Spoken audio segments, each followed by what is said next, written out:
Hello दोस्तों, नमस्कार। आइए स्टार्ट करते हैं 27 अक्टूबर की क्लास। टाइटल है रिन्यूड रिस्क। अब ये रिन्यूड रिस्क जो दे रखा है आपको, इस तरह के जो दो दो शब्द होते हैं उसमें आमतौर पर ये देखा जाता है कि जो बाद वाला शब्द होता है वो नाउन है और ये इसका मॉडिफायर है और नाउन को मॉडिफाई करने का काम करता है एडजेक्टिव, तो रिन्यूड हो जाएगा एडजेक्टिव। तो रिस्क जो दे रखा है वो तो नाउन है और रिन्यूड क्या है, एडजेक्टिव है। और एक बात ये भी ध्यान रखो कि जब एडजेक्टिव थर्ड फॉर्म में आता है, ईडी लेकर आता है ना, ईडी लगा हुआ लास्ट में, तो ये पास्ट पार्टिसिपल कहलाता है। ठीक है, टेक्निकल टर्म्स में इसको अगर बात करेंगे तो क्या बोलेंगे, पास्ट पार्टिसिपल। तो ये है रिन्यूड रिस्क, मतलब ऐसे खतरे जो नए हैं। रिन्यूड का मतलब न्यू और रिस्क मतलब खतरे, तो नए खतरे किसको लेकर लिखा गया है, आरबीआई। आरबीआई से पहले द लगता ही है। And how global uncertainties have compounded. Compound का मतलब आप लिख सकते हैं इंटेंसिफाई, ठीक है, या फिर कंपाउंड का मतलब कह सकते हो आप वर्सन, एग्रेवेट, बद से बदतर होना, बढ़ना। तो कह रहा है कि एक तो आरबीआई को लेकर लिखा गया और दूसरा लिखा गया है हाउ ग्लोबल अनसर्टेनिटीज, की कैसे वैश्विक जो अनिश्चितताएं हैं वो बढ़ गई हैं। ठीक है, तो आरबीआई और कैसे वैश्विक अनिश्चितताएं बढ़ गई है, इसको लेकर एडिटोरियल लिखा गया है। नीचे दे रखा है फ्रेश ग्लोबल टर्मोइल। फ्रेश मतलब न्यू, एडजेक्टिव है, ये भी एडजेक्टिव है। ग्लोबल मतलब वैश्विक, टर्मोइल का मतलब है काओस, या आप इसे कहिए अपहीवल, मतलब उथल पुथल। क्लाउड्स क्रिया है, इसका मतलब है कंफ्यूज या मेक ऑब्सक्योर, अस्पष्ट कर देना। ठीक है, इकोनॉमिक मतलब आर्थिक, आउटलुक मतलब दृष्टिकोण। फॉर द रेस्ट ऑफ 23-24, जो ये पूरा वर्ष बचा है फाइनेंशियल ईयर, बाकी बचा हुआ जो वर्ष है उसके लिए।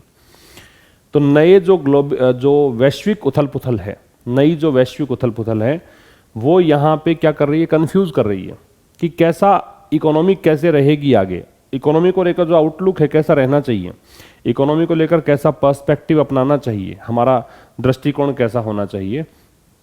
इस चीज को ये क्या कर रही है, कंफ्यूज कर रही है। किसके लिए, 2023-24 का जो वर्ष है उसके लिए। रेस्ट का मतलब रिमेनिंग, बचा हुआ। ठीक है, तो ये तो इसका मतलब है। अब हम पढ़ेंगे इसको विस्तार से, तो उसके लिए बता दूं कि इसका जो मैं पढ़ा रहा हूं, इसका स्क्रीन पीडीएफ और इसके साथ वोकेबलरी की लिस्ट आपको मिल जाएगी टेलीग्राम चैनल आशीष क्लासेस से। और साथ में बता दूं कि 5:30 बजे आप लाइव जुड़ सकते हैं हर दिन, मंडे टू सैटरडे 5:30 बजे शाम को लाइव क्लास होती है उन बच्चों के लिए जो आरएएस मेंस की प्रिपरेशन कर रहे हैं। आरएएस प्री जिन्होंने दिया है, जो पास कर चुके हैं एग्ज़ाम, अब आरएएस मेंस उनके सामने एक एग्ज़ाम है, तो उसके लिए वो क्लासेस चल रही हैं। ठीक है, तो ये आप कोर्स बाई कर सकते हैं, एप्लीकेशन पर उपलब्ध है। आप इसको रिकॉर्डेड फॉर्म में भी देख सकते हैं वीडियोज़ को, और 5:30 बजे लाइव भी इसमें जुड़ पाएंगे आप। ठीक, तो ये भी आप एक बार विजिट करें। 1-2 डेमो वीडियोस भी वहाँ पे अवेलेबल हैं, वो आप देख सकते हैं। वहाँ पर देखकर आप ये निर्णय लें कि भी आपको कोर्स बाई करना है तो किस प्रकार से बाई करना है और क्या उसमें कुछ खास चीज़ें आपको मिलेंगी। अब ये क्या कहना चाहता है देखिए, ऑन October 6 अक्टूबर को, 6 मतलब ये अब जब पर्टिकुलर कोई डे या डेट की बात करते हैं, देखो 2 चीज़ें बता दूँ आपको, ये मैंने पहले भी बताई है कि डे और डेट से पहले, और दूसरी तरफ हम बात करें तो मंथ और ईयर से पहले। ठीक है, ये है मंथ और ईयर के नेम, ये भी डे और डेट के नेम। तो इनसे पहले क्या लगता है, इनसे पहले लगता है ऑन, और इनसे पहले लगता है इन। जब कोई पर्टिकुलर बात करें, इसी दिन, इसी डेट, उसी मंथ और ईयर की बात करोगे तो क्या लगाओगे, इन, और यहां लगाओगे ऑन। तो ऑन October 6 अक्टूबर की बात है।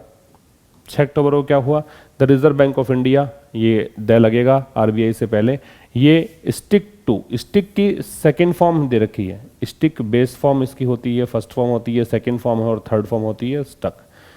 टू, स्टिक टू समथिंग, इसका मतलब होता है फिक्स हो जाना, उसी पर स्थिर हो जाना, उसी के साथ कंटिन्यू करना।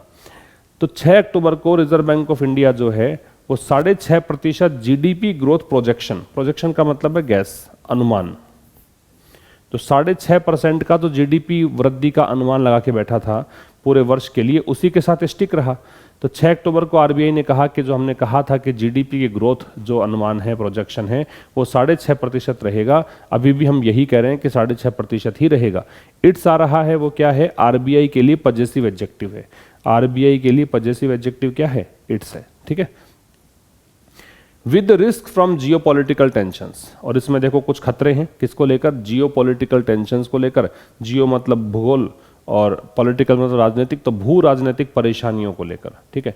क्यों, मतलब ये इतना ही इसने कहा, तो कहा कि भाई एक तो भू राजनीतिक समस्याएं हैं, अभी जैसे हमास इजराइल वाला युद्ध देख लीजिए, है ना, इस कारण से ये खतरे। साथ में इकोनॉमिक फ्रेगमेंटेशन, आर्थिक विखंडन हुआ है। फ्रेगमेंटेशन का मतलब है सब चीजें अलग अलग टुकड़ों में टूट जाना, तो आर्थिक विखंडन।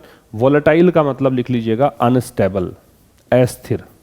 वैसे होता चेंजेबल, जो लगातार बदलता रहता हो, जो फिकल हो, जो कांस्टेंट नहीं हो, वेरिएबल हो, ये सब क्या होता है, वोलेटाइल। वोलेटाइल एडजेक्टिव है। जो अस्थिर वित्तीय बाजार हैं, एन अनइवन मॉनसून, एन आ रहा है, हालांकि इसको देखकर, इसके साउंड के अनुसार तो इसको देखकर है, वैसे नाउन यहाँ पे मॉनसून है तो मॉनसून के लिए आ रहा है, ये नाउन, ये एडजेक्टिव। अनइवन मतलब असमान, और एन डिटर्मिनर और मॉनसून नाउन। असमान मॉनसून के चलते इवनली बैलेंस्ड आउट, इवनली मतलब इक्वली, लेकिन साथ में यहाँ पे इसको बैलेंस आउट किसने किया, क्यों, मतलब 6.5% कहा, क्यों कम नहीं किया, तो इसमें बैलेंस आउट इसने किया बाय स्ट्रेंथनिंग डोमेस्टिक डिमांड, की मजबूत होती हुई घरेलू जो मांग है। स्ट्रेंथनिंग मतलब मजबूत होती हुई, डोमेस्टिक मतलब घरेलू, डिमांड मतलब मांग। क्या करा समझना। 6 अक्टूबर को रिजर्व बैंक ऑफ इंडिया ने कहा कि हम जीडीपी ग्रोथ जो हम कह चुके हैं कि 6.5% रहेगी, हमारा जो अनुमान था उसी को लेकर हम आगे बढ़ेंगे। अभी भी हमारा अनुमान यही है। यहाँ बताया कि ठीक है, देखो जियोपॉलिटिकल टेंशन्स हैं, भू राजनीतिक परेशानियां हैं, आर्थिक विखंडन भी हुआ है, अस्थिर वित्तीय बाजार भी हैं और असमान मॉनसून भी है। लेकिन इसको बैलेंस आउट किसने कर दिया, इधर अगर नेगेटिव प्रभाव थे तो एक पॉजिटिव प्रभाव ये था कि यहाँ पे मजबूत होती हुई घरेलू डिमांड भी थी। इस कारण से ये चीजें हम अभी भी इतना ही रख रहे हैं। ये है इसका सार, इसका स्क्रीनशॉट लीजिए आप। आगे देखिए, देयर वॉज अ बिलीफ, विश्वास था। देर से जब स्टार्ट करोगे तो इन्वर्जन लगता है, क्रिया पहले और सब्जेक्ट बाद में। ये आपका सब्जेक्ट हो गया, नाउन है, ए डिटर्मिनर है, देयर एडवर्ब है। तो विश्वास था। देखो बिलीफ का बहुवचन बिलीफ्स होता है। बिलीफ जो है इसका प्लूरल बनाओगे अगर आप तो बनेगा बिलीफ्स। बिलीव्स मत बनाना। बिलीफ का बहुवचन क्या बनता है, बिलीफ्स। बिलीव्स नहीं बनता है, याद रखना इस बात को। बिलीव्स जो होता है वो बिलीव वर्ब जो होती है उसकी सिंगुलर फॉर्म होती है बिलीव्स। तो देयर वॉज अ बिलीफ, विश्वास था, that a period of heightened uncertainties, कि जो समय है किसका, हाइटेंड मतलब इंक्रीज्ड, बढ़ी हुई, अनसर्टेनिटीज मतलब अनिश्चितताएं, वॉज एबिंग, एबिंग का मतलब है रिड्यूस, या इसे कहोगे एब का मतलब रिड्यूस भी है और एब का मतलब डिमिनिश भी है, कम होना। वेन भी कह सकते हो, WANE, ये सब सिनोनिम्स हैं इसके, ये सब एक ग्रुप का हिस्सा हो गए। इन सब का मतलब क्या है, कम होना। तो कह रहे विश्वास ये था कि जो एक समय चल रहा है बढ़ती हुई अनिश्चितताओं का, वॉज एबिंग, तो ये जो समय था, ये जो पीरियड है वो कम हो रहा था, ठीक है। But as the central bank governor signal, लेकिन जैसे कि केंद्रीय बैंक के गवर्नर ने संकेत दिया, सिग्नल मतलब इंडिकेट किया, लास्ट फ्राइडे, पिछले शुक्रवार की बात है, न्यू अनसर्टेनिटीज हैव इमर्ज, की नई अनिश्चितताओं ने जन्म लिया है। इमर्ज मतलब उभर कर सामने आना, अपीयर होना अचानक से। ओवर द फोर्टनाइट, ओवर का मतलब है ड्यूरिंग, ये प्रेपोजिशन है। फोर्टनाइट मतलब 2 सप्ताह का समय, सिंस, लेकिन तब से अगर आप 15 दिन का टाइम निकालोगे, 14 डेज का टाइम निकालोगे, 2 सप्ताह का टाइम निकालोगे, तो उस दौरान कुछ नई अनिश्चितताएं भी सामने आई हैं। रिपीट कर रहा हूं, ऐसा विश्वास था कि जो समय है, जो पीरियड है किसका, बढ़ती हुई अनिश्चितताओं का, उस समय में कमी आई है, ठीक है। लेकिन केंद्रीय बैंक के गवर्नर ने संकेत दिया, तो गवर्नर की वर्ब सिग्नल्ड है पिछले शुक्रवार को, कि नई अनिश्चितताएं उभर कर सामने आई हैं इन पिछले, मतलब उस दिन से लेकर अब तक जो 2 वीक गुजरे हैं उस दौरान, ठीक है। The Israel Hamas conflict, Israel Hamas की लड़ाई, दैट इरप्टेड, इरप्ट का मतलब है अचानक से युद्ध का छिड़ जाना, ठीक है, अचानक से किसी बीमारी का फैल जाना, ये कहलाता है इरप्ट। तो इजराइल हमास की जो लड़ाई है, जो कि इरप्ट हुई, जो ये युद्ध भड़का a day after the monetary policy review, जब हमने मॉनेटरी पॉलिसी का रिव्यू किया था, ये एक मीटिंग हुई थी इनकी, मौद्रिक नीति पुनरावलोकन, ये जो कहते हैं इसको हिंदी में मौद्रिक मॉनेटरी पॉलिसी नीति रिव्यू पुनरावलोकन। इसके एक दिन के बाद ये जो लड़ाई हुई है, तो इस लड़ाई ने क्या किया, ये कॉन्फ्लिक्ट जो है वो क्या हो गया है, हैज वाइडेंड, व्यापक हो गया है और बढ़ चुका है। ठीक है, इजराइल हमास वाली लड़ाई, दैट से यहां इसने बताना शुरू किया इस बारे में। इसको अगर मैं हटा दूं तो आपको समझ में आएगा कि ये वाला सब्जेक्ट है, ये इसकी वर्ब है। तो इजराइल हमास वाली लड़ाई जो कि एक दिन के बाद यहां पे छिड़ी थी, किस एक दिन के बाद, जब मॉनेटरी पॉलिसी रिव्यू हमने किया था, उसके एक दिन के बाद में ये लड़ाई चालू हो गई थी और अब ये लड़ाई व्यापक हो गई है, बड़े स्तर पर फैल गई है। And finance minister Nirmala Sitharaman has flagged, flag का मतलब है मार्क, चिन्हित करना, इंडिकेट करना, संकेत करना। और जो वित्त मंत्री है सीतारमन, उन्होंने क्या किया है, प्रेजेंट परफेक्ट है, उन्होंने चिन्हित किया है, मार्क किया है वरीज, चिंताओं को। अबाउट इम्प्लीकेशंस, इम्प्लीकेशंस का मतलब है इफेक्ट, प्रभाव।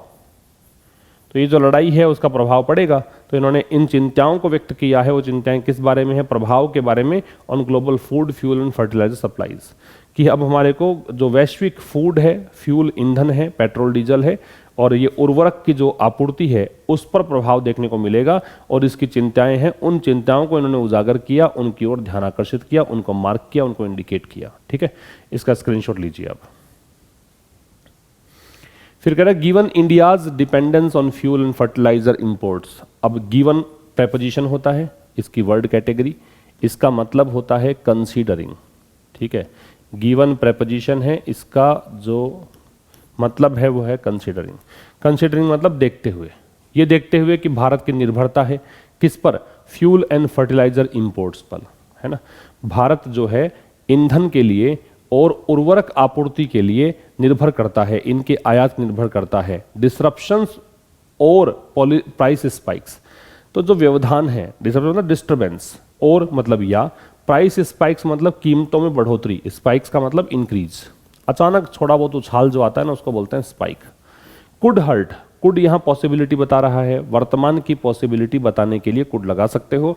ये आहत कर सकता है, हर्ट कर सकता है, किसको, मैक्रो इकोनॉमिक फ्रेमवर्क, फ्रेमवर्क मतलब स्ट्रक्चर,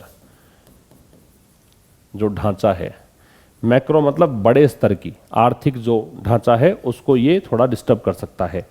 इवन इफ, चाहे, इवन इफ मतलब चाहे, the government reference from, reference के साथ फ्रॉम लगता है, चाहे गवर्नमेंट यहां पे बचे, किस चीज से, रोक के रखे, किस चीज को, पासिंग ऑन हायर प्राइसेस, कि जो बढ़ी हुई कीमतें हैं वो कंज्यूमर को इफेक्ट ना करें। गवर्नमेंट कोशिश कर सकती है कि कीमतें बढ़ गई, उसका बोझ हम ही उठा लें और ये पास ऑन होकर गुजरते हुए कीमतें कंज्यूमर तक ना पहुंचे, एंड फार्मर्स और किसानों तक ना पहुंचे, क्योंकि अभी चल रहा है चुनावी वर्ष, चुनावी सत्र चल रहा है इसलिए। ठीक है, फिर समझिए क्या देखते हुए, भारत की निर्भरता देखते हुए, किस पर, कि फ्यूल और फर्टिलाइजर को भारत को इंपोर्ट करना पड़ता है, इसलिए भारत निर्भर है।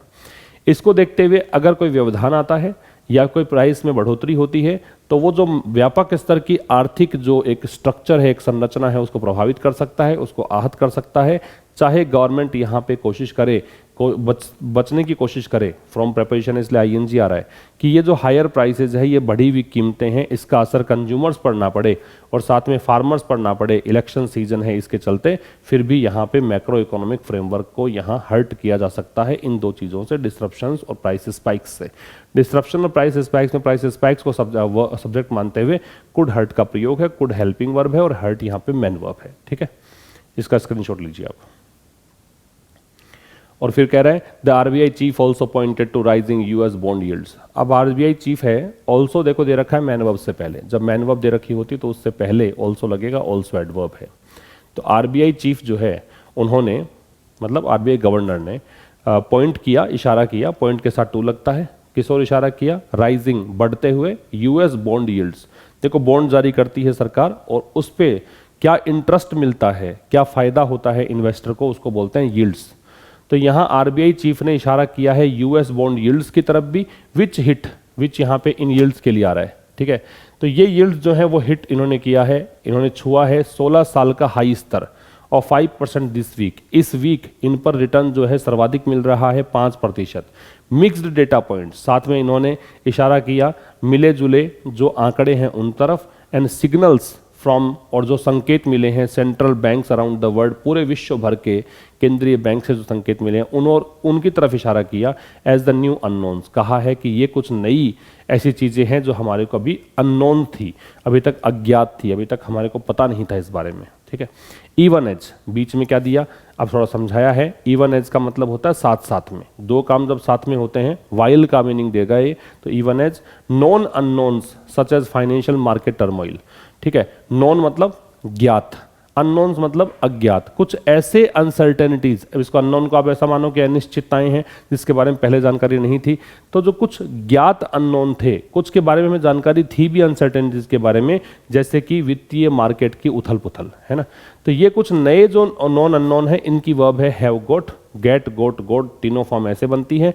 मोर प्रोनाउंस्ड, प्रोनाउंस्ड जो शब्द है इसका मतलब है एकदम स्पष्ट, क्लियर कह सकते हो, एपरेंट कह सकते हो, ये ज्यादा स्पष्ट ये हो गया है। फिर समझिए, कह रहे आरबीआई चीफ ने इशारा किया, आरबीआई चीफ की वर्ब पॉइंटेड है, किस और इशारा किया, बढ़ते हुए प्रेजेंट पार्टिसिपल है यूएस बॉन्ड यील्ड्स की तरफ, विच यहाँ रिलेटिव प्रोनाउन यील्ड्स की बात है। ये यील्ड्स जो हैं इन्होंने 16 साल का उच्चतम स्तर प्राप्त किया है, वो 5% है, इस वीक की बात है। साथ में इशारा किया है मिक्स्ड डेटा पॉइंट्स की तरफ और सिग्नल्स की तरफ जो मिले हैं इनको पूरे विश्व भर के सेंट्रल बैंक से। याद रखिएगा वर्ड के पहले द लगेगा, ठीक है।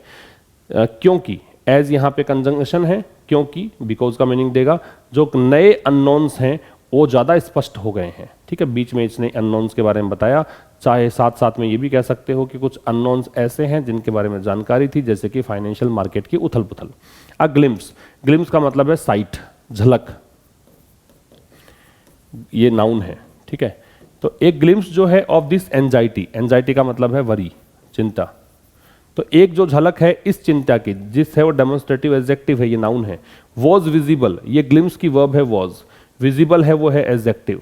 तो एक नई झलक जो है, एक झलक जो है इस चिंता की, वो विजिबल थी दिस वीक, इस सप्ताह, वो दिखाई दी, ये झलक जो है दिखलाई दी इस सप्ताह, with the sharpest sell off on Indian bourses since July. ये बोअस जो है, इस बोअस का स्टॉक मार्केट बोलते हैं, ये फ्रांस का स्टॉक मार्केट है वैसे तो, वैसे आजकल स्टॉक मार्केट के लिए दूसरा शब्द जब यूज करना हो तो इसको बोअस, BOURSE कह सकते हो।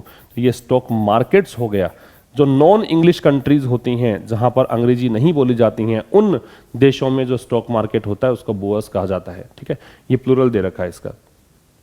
कह रहा है एक झलक यहाँ पे इस चिंता की दिखाई दी इसी सप्ताह, कैसे, क्योंकि सबसे ज्यादा बिकवाली का दौर रहा भारतीय शेयर मार्केट्स में। ठीक है, सबसे ज्यादा बिकवाली का दौर रहा भारतीय शेयर मार्केट में, ये यहाँ पे दिख गया।